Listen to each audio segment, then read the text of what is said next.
सभी बंधुओं को हमारा सादर जय जिनेंद्र।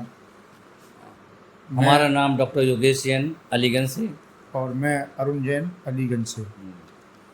इस समय हम सामाजिक जो समस्याएं हैं और जिन समस्याओं का समाधान खुले मन से नहीं होता है और इस समय लोगों को उसके गाइड की ज़रूरत पड़ती है, उन समस्याओं पर हम मंथन करना जा रहे हैं। और ये मंथन उस समुद्र मंथन की तरह होगा जिसमें निश्चित रूप से कुछ ना कुछ अमृत निकलेगा। बिल्कुल बिल्कुल, हम लोग ये चाहते हैं जो हम लोगों की, हम जैसे जो भक्त हैं या श्रावक हैं, उनकी जो जिज्ञासाएं होती हैं उनको कैसे शांत किया जाए। उन सब के लिए हमारे शास्त्री जी डॉक्टर योगेश चंद्र जी जैन के सानिध्य में हम हैं और ये अपेक्षा करते हैं कि हमको उचित मार्गदर्शन होगा और हमारे समाज को भी उचित मार्गदर्शन होगा। इस वीडियो के संबंध में हम जो ये नया चैनल शुरू कर रहे हैं, हम अपेक्षाएं करते हैं कि आप हमें नए विषय बताएं जिसके बारे में हम आदरणीय शास्त्री जी से अपनी राय लें और जो आगम सम्मत बात है वो हम आपके सामने प्रस्तुत करें। और जैसा भी आपको लगे, आपको अगर कहीं लगता है कि ये गलत है, हमारा दोनों लोगों का ये कतई विचार नहीं है कि किसी के मन को ठेस पहुंचाएं। ये दर्शन तो अनेकांत दर्शन है, हम अपना व्यूज आपके सामने रख रहे हैं। बिल्कुल, यह कोई ज़रूरी नहीं है कि हम जो बोल रहे हैं वो सही हो, पर अनेकांत का मतलब ही होता है कि परस्पर विरोधी धर्म, परस्पर विरोधी विचार एक साथ उपस्थित होते हैं और ये समूह की नीति भी है। इसलिए जो हम विचार प्रस्तुत करने जा रहे हैं उससे सारी समाज सहमत हो ऐसा कोई ज़रूरी नहीं है, फिर भी मुझे अपने विचारों की अभिव्यक्ति करने का एक अधिकार है और उस अधिकार का उपयोग हम उसी संबंध में हम लोग बात करने आए हैं। अगर हमारी वीडियो से किसी प्रकार से, मैं दोबारा कहता हूँ, अगर किसी के मन को ठेस पहुँचे तो हम क्षमा प्रार्थी हैं और हमको आप इंगित करें कि मैं कहाँ पे गलती कर रहा हूँ, हम उसको सुधारेंगे और आपसे अपेक्षा रखेंगे हमारी वीडियो को ज़्यादा से ज़्यादा सब्सक्राइब करें, हमारा उत्साह वर्धन करें। शास्त्री जी, आज हम जिस विषय को लेके बैठे हैं, पहला विषय है, अभी हमने 1-2 दिन पहले एक वीडियो देखी जिसमें हमारे साधु महाराज जातिगत संबंधित कुछ उद्धरण दे रहे थे जो कि हमको एक सही स्थिति नहीं लगी। कोई और बहुत वायरल भी हो रही है। हाँ, इस समय वायरल भी हो रही है, समाज बहुत उद्वेलित भी है। हाँ, हमको नहीं लगता कि जातिगत के बारे में हमारे आगम में, हमारे जैन शास्त्रों में कुछ अलग अलग कहा गया है, तो इसमें क्या ठीक है क्या गलत है, ये हम आपसे जानना चाहेंगे। जाति जो शब्द है वो हमारे यहाँ जैन दर्शन में तो है ही नहीं, पहले तो ये समझ लें जी। ये एक, और जो वर्ण व्यवस्था है हमारे जैन दर्शन में नहीं है। हमारी भारतीय संस्कृति में, जिसमें जैन दर्शन भी एक हिस्सा है, हमारे जो सहोदर संस्कृति है जिसको हम सनातन संस्कृति बोलते हैं, हमारी वो सहोदर भाई हैं, उनके यहाँ जो वर्ण व्यवस्था है वो इस तरह से आई है कि उनके यहाँ ब्रह्मा जी से सृष्टि की रचना हुई है और वो ऐसा बोलते हैं कि सिर से तो ब्राह्मण पैदा हुए हैं और ब्रह्मा जी के दोनों बाहुओं से क्षत्रिय पैदा हुए हैं, पेट से वैश्य पैदा हुए हैं और पैरों से शूद्र पैदा हुए हैं। मतलब चारों वर्णों की उपस्थिति ब्रह्मा जी से हुई है जी। लेकिन जैन दर्शन इससे सहमत नहीं है। इस समस्या में सबसे बड़ी समस्या ये आया, इस बात में सबसे बड़ी समस्या आएगी कि ब्राह्मण, क्षत्रिय, वैश्य, शूद्र, ये दुनिया में ये 4 ही जातियां हैं क्या? हमारे सामने इस्लाम भी है, हमारे सामने पादरी भी हैं, ईसाई भी हैं, वो कहाँ से पैदा हुए? सबसे बड़ी समस्या है। और फिर उनको सृष्टि में, ये भी तो सृष्टि के पार्ट हैं, और इनको पैदा किसने किया? जिसका समाधान तो क्या ब्रह्मा जी ने इन चारों को ही पैदा किया? अगर ब्रह्मा इन चारों को पैदा करने वाला है तो ईसाई शरीर के किस अंग से पैदा हुए? मुस्लिम शरीर, ये बहुत बड़ा ज्वलंत समस्या है, वो समस्या हुआ है। लेकिन ये समस्याएं हमारे जैन दर्शन के साथ नहीं आती हैं क्योंकि वो वर्ण व्यवस्था को मानता ही नहीं है। इसलिए जो जाति वाली बात है वो हमारे यहाँ बैठती ही नहीं है। आप प्रश्न करोगे फिर जाति आई कहाँ से? सबसे बड़ी बात यहाँ जो है कि जाति, जैन दर्शन में जाति प्रथा का कोई स्थान ही नहीं है। हमारे यहाँ अगर जाति शब्द उच्च गोत्र और नीच गोत्र की बात आती है, जातियों का उल्लेख भी मिलता है, पर किस रूप में मिलता है? हम जब जाति की बात करते हैं तो हमारे यहाँ 4 गतियाँ मानी गई हैं, क्या नाम, स्वर्ग और त्रेंज गति, नर गति और देव गति और त्रेंज गति, ये 4 गतियाँ मानी गई हैं। अब हम जब त्रेंज गति की बात करें समझने के लिए, तो त्रेंज गति में कई तरह की जातियाँ हैं, इस रूप में जाति शब्द का प्रयोग किया गया है। अच्छा। जैसे घोड़ा, घोड़ा शेर, हिरण, ये पशु हैं कि नहीं? पशु है? पर जो घोड़ा है वही शेर है क्या? नहीं है। इनके भेद को बताने के लिए बोला गया कि जिसमें शरीरकृत भेद हो उनको जातियाँ उनको जातियां बोलते हैं। पर ऐसी कोई व्यवस्था नहीं है कि अमेरिका का जो घोड़ा हो और हिंदुस्तान का घोड़ा हो, इनको दो जातियों में बोला जाए। नहीं ऐसे बोला कोई जाएगा। उच्च जाति नीच जाति घोड़े को की ये घोड़ा ही बोला जाएगा। बिल्कुल। इसलिए एक अश्व जाति है, एक सिंह जाति है, पर ये दोनों त्रिंच गति के जीव हैं। त्रिंच। तो यहाँ जो अंतर आया है वो इस बात पे आया है कि आकृति के भेद से, स्वभाव के भेद से, आहार के भेद से। जैसे शेर तो आकृति अलग है, भोजन करने का तरीका अलग है, पर घोड़े का वैसा नहीं है, गाय माता का वैसा नहीं है। बिल्कुल। इस रूप में दोनों में अंतर आता है। पर ऐसी ही जाति की स्थिति क्या मनुष्यों में लगेगी क्या? नहीं। ये जो चारों वर्ण, हम सनातन धर्म की बात करें, ये चारों वर्ण के अनुसार जो मनुष्य बने हैं, इनमें क्या आकृति भेद है क्या? नहीं भेद है। अमेरिका में जो मनुष्य है वही और जिस तरह से खाना खाता है, उसके जो है वो सी हैं, तो यहाँ जाति भेद बनता ही नहीं। इसलिए जैन दर्शन में जाति की जो स्वरूप की कल्पना की गई है वो मात्र आकृति के भेद से की गई है, उसकी अपेक्षा से बात नहीं की, मनुष्य की बात नहीं की गई। ये तो पहले क्लियर समझ लेना चाहिए। इसलिए जाति जैसा कोई शब्द इस रूप में हमारे यहाँ नहीं, जैन आगम में नहीं है। जब ये नहीं है तो कौन सी ऊंची और कौन सी नीची, ये प्रश्न कहाँ बढ़ता है? पहले ये तो सिद्ध हो बंध्या के पुत्र है कि नहीं। हाँ। बंध्या के पुत्र सिद्ध हो जाए तब हम कहें उसकी शादी कब होगी। जैन दर्शन में जब जाति की कोई कल्पना ही नहीं है, मनुष्यों के बीच में बात कर रहे हैं, वो तो हमने पशुओं की बात कर दी, इस पर वहाँ जाति व्यवस्था है। पर मनुष्यों में जब ऐसी कोई कल्पना ही नहीं है तो कौन ऊंचा और कौन नीचा, ये बात तो बनती ही नहीं है। इसलिए ये चीज़ तो क्लियर समझना चाहिए। और जो इस तरह की बात उठाते हैं वो सामाजिक द्वेष, वैमनस्य ये स्थापित करने की कोशिश करते हैं। और सबसे बड़ी बात, जैन दर्शन में जो चीज़ है ही नहीं उसका प्रसारित कर रहे हैं, तो एक तरह के दार्शनिक अपराधी भी हमारी दृष्टि से बनते हैं। मतलब हम जो सोचते ही नहीं हैं और आपको हमारी ऐसी सोच, तो एक हमारे लिए अब अपराधी हो गए। ये तो चीज़ एकदम समझना चाहिए। दूसरी बात, ये जो बात उठाई गई, जैसा आपने अभी इशारा किया और क्लिप में आपने हमें अभी दिखाया भी है, संत समाज का कर्तव्य तो सारी दुनिया के मनुष्य हैं उनको एक बताना और सभी समान हैं ये बताने की ड्यूटी है। और ये ड्यूटी भगवान महावीर ने निभाई अच्छी तरह से समूह शरण के रूप में, जहाँ सभी जीवों को एक साथ समान अवसर, विकास के समान अवसर प्राप्त करने की एक बात, त्रिंच गति होगी।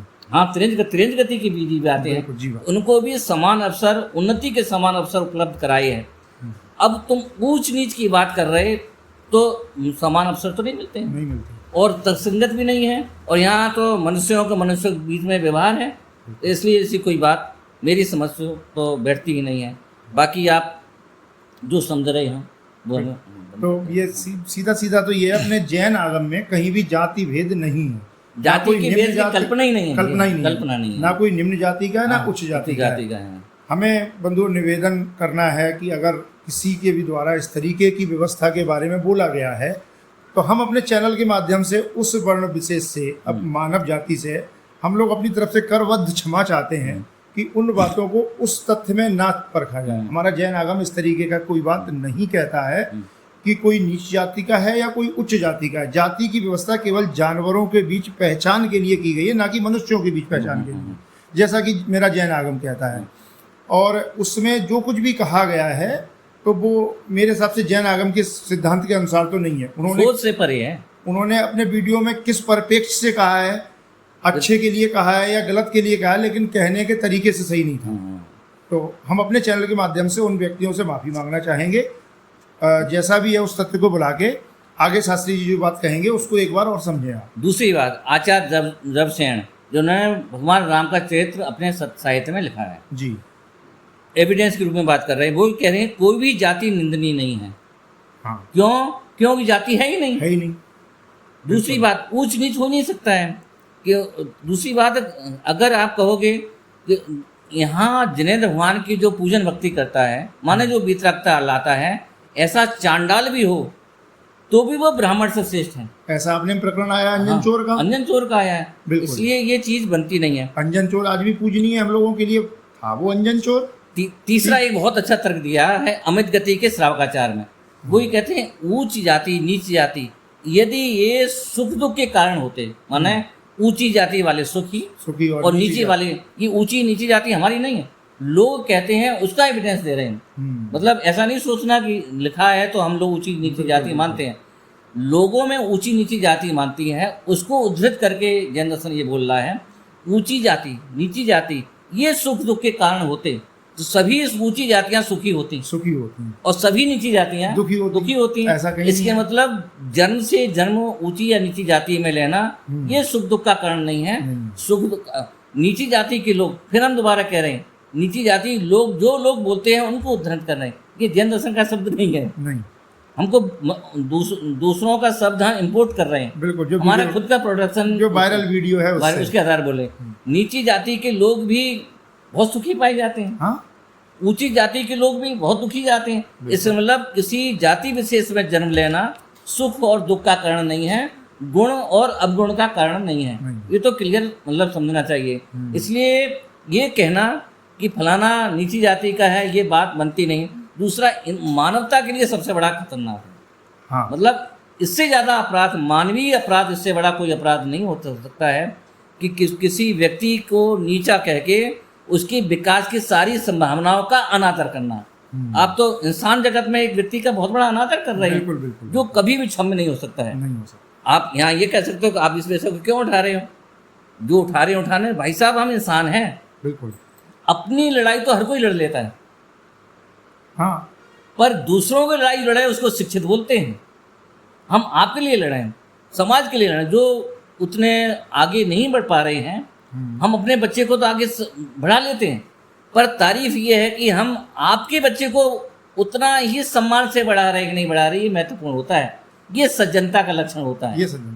और अगर ये नहीं है तो सज्जनता का नहीं। इसलिए जो लोग शिक्षित शिक्षा के रूप में इतने ज़्यादा नहीं बढ़ पाए हैं, उनके सम्मान की रक्षा करना किसकी ड्यूटी है? ये शिक्षित लोगों की ड्यूटी है। और यदि आप कहते हो हम शिक्षित हैं, शिक्षा के लक्षण दिखना चाहिए। शिक्षा के लक्षण ही नहीं है अपना पेट भरना, शिक्षा के लक्षण नहीं है अपने बच्चों के लिए लड़ मरना। शिक्षा के लक्षण ये भी है कि हम दूसरों के अधिकारों को उतने ही ईमानदारी से लड़ पा रहे नहीं लड़ पा रहे जितने कि हम अपने अधिकारों को लड़ते हैं। और ये सज्जनता का लक्षण है। और जो सज्जन से बड़े होते हैं वो संत होते हैं। तो संत के मुंह से तो ये बात जचती ही नहीं है। मुझे बिल्कुल नहीं लगता है कि कोई संत होकर के ऐसी बात कर सकता है। ये मुझे जचता ही नहीं है। इसलिए इस बात पर तो बहुत क्लियर हमें समझ लेना चाहिए।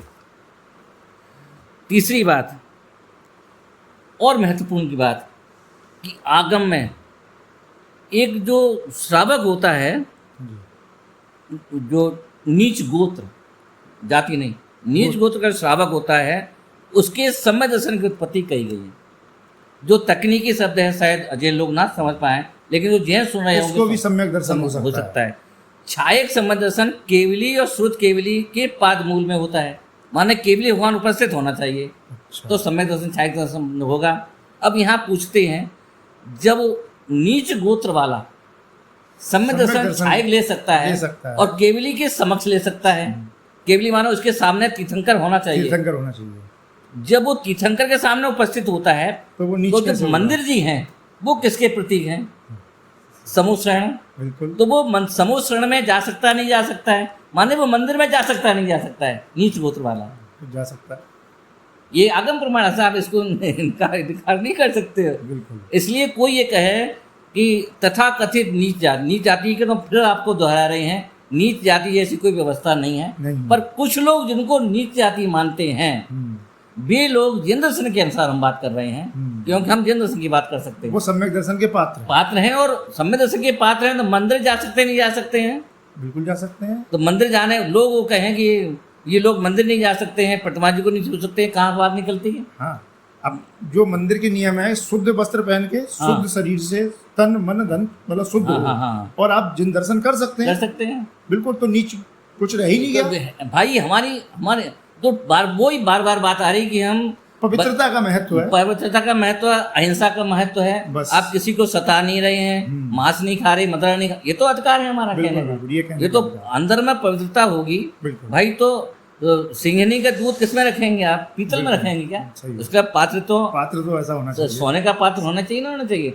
इसी तरह से जो वितरागी देव की आराधना करते हैं वो उनके मध्य लिए मास के त्यागी हो, तो वो ये माना जाएगा। बस। पर किस कुल में पैदा हुए हैं इससे मतलब नहीं है। दूसरी बात कि हमारी भारतीय संस्कृति में शरीर की रचना किससे हुई? छित जल पावक गगन समीर पंचभूत से बना शरीर। हमारे यहाँ पौध पुरुष बनता है। इनके लिए रॉ मटेरियल अलग से आता होगा क्या? मतलब ही नहीं। जब शरीर का निर्माण तो एक ही तरीके से जब होगा, सभी का शरीर का निर्माण एक सा है, तरीके से होगा, तो फिर ये उच्च जात और ये नीच जाति, ये बात आई कहाँ से? तर्कसंगत ये नहीं है। केवल देश को तोड़ने के लिए, समाज को तोड़ने के लिए, और जो किसी के विकास के रास्ते को रोकना, ये मुझे ऐसा लगता है कि अक्षम्य अपराध है। और ये अक्षम्य अपराध एक संत के मुंह से तो शोभा बिल्कुल नहीं देता है, हमें ऐसा लगता है। एक ग्रंथ हम आपको बता रहे, अमित गति श्रावकाचार, ताकि हमारे श्रोताओं को ये लगे कि हम केवल विश्लेषण नहीं कर रहे हैं। उसमें जो हम ज्यों की त्यों बात कर रहे हैं, 7वें अध्याय का 38वां नंबर का श्लोक, वो ध्यान से सुन लेना आप। अमित गति श्रावकाचार 7वां अध्याय 38वां श्लोक। जमीन खिसक जाएगी जो नीची जाति की बात कर रहे हैं। उच्च जाति प्राप्त होने पर जीव की वृद्धि नहीं होती और नीच जाति मिलने पर हानि नहीं होती। छोटा बड़ा नहीं होता शरीर किसी का, किंतु मान रूपी प्रसाद के वशीभूत हुआ यह अज्ञानी जीव मैं उच्च हूँ नीच नहीं हूँ ऐसा मानता है।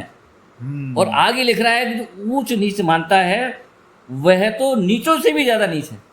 जो ऊंच नीच मानता है, समझ रहे हैं ना? अगर वो नीच समझ रहा है तो वो उससे भी नीचा तो खुद है। नीच से भी बड़ा नीच वो है जो समाज में ऊंच नीच की व्यवस्था करता है, बताता है, उसका पोषण करता है, उसकी अनुमोदना करता है। ऐसा वो उन नीचों से भी ज्यादा नीच है, ऐसा शास्त्र कहता है। ये जैन दर्शन ऐसा बोलता है। हम अन्य दर्शन की बात नहीं कर रहे, हमें शायद अधिकार भी नहीं है। बिल्कुल। लेकिन ये बहुत क्लियर है कि जैन दर्शन तो का जन्म ही ये हुआ है कि सभी जीव बराबर हैं, कोई छोटा बड़ा नहीं है।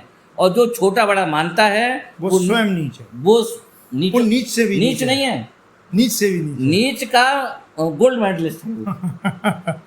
अब आप समझ सकते हैं जैन दर्शन की मानता है। इसलिए जिनके संज्ञान में ये जो शब्द आया है उनसे हम बार बार कह रहे हैं कि किसी व्यक्ति विशेष का वचन हो सकता है, पर ये जैन दर्शन का वचन नहीं है। इसी बात के लिए हम यहाँ पर विचार मंथन करने के लिए, समुद्र मंथन करने के लिए आए हैं। और बहुत ये इसलिए जैन दर्शन के संबंध में अपना दृष्टिकोण एक किसी साधु के वचन को सुन करके मान रहे हैं। उनसे ये तो निवेदन है कि आपको मूल दर्शन पढ़ना चाहिए। यदि आपको गंगा जी देखना है तो कानपुर में मत देखिए, आप हमारी फरकाबाद में मत देखिए, कंपिल जी में मत देखिए। अगर आपको गंगा जी देखना है, गंगा जी कैसी उतरी, आपको गंगोत्री जाना पड़ेगा। जैन दर्शन में क्या सामाजिक व्यवस्था है ये पढ़ना हो तो हमारे मूल आगम देखना पड़ेगा, किसी अमृत के सागर को नहीं देखना पड़ेगा। ये चीज़ बहुत महत्वपूर्ण है। और भी बहुत विषय हैं जिस पर हम बीच विचार करेंगे। एक और पद्म पुराण नाम का चरित्र वर्णन किया गया, उसमें न जाति गर्हेता काचित गुण कल्याण कारणकम वृतस्थम अपि चांडालम तम देवाम ब्राह्मणम विदु। हिंदी अनुवाद कर दे रहे हैं। कोई जाति गर्हित नहीं होती। बिल्कुल। गर्हित माने नीच, निंदा की योग्य। हाँ, कोई भी जाति निंदनीय नहीं है। वास्तव में गुण कल्याण के कारण है, जाति कल्याण के कारण नहीं है। कि हम अगर ऊंची जाति में, ऊंची माने तथाकथित ऊंची जाति, ऊंची नीची का तो व्यवस्था नहीं है। नहीं तो कोई कहेगा आप तो कह रहे ऊंची नीची जाति, जैसा कि वीडियो में है उस हिसाब से। को वास्तव में गुण कल्याण के कारण है, क्योंकि जिनेंद्र भगवान ने व्रतों में स्थित, माने हमारे यहाँ जो पंच महाव्रत दिए हैं, स्थित ऐसा कोई भी व्यक्ति चांडाल भी हो तो भी ब्राह्मणत्व को पैदा कर लेता है। ब्राह्मण माने आत्मा को जानना पड़ता है। विद्या और विनय से संपन्न ब्राह्मण, गौ, हाथी, कुत्ता और चांडाल जो भी हो, पंडित जन उन सब में समदर्शी होते हैं। मतलब सभी जातियों में बराबर के व्यवहार। इसलिए ये जो व्यवस्था की है कि जैन दर्शन से संबंध नहीं है। यही श्लोक इन्होंने बरांग चरित्र में भी इस तरह की बात की है इसलिए जो जैन दर्शन के संबंध में भ्रम फैलाया जा रहा है वो बहुत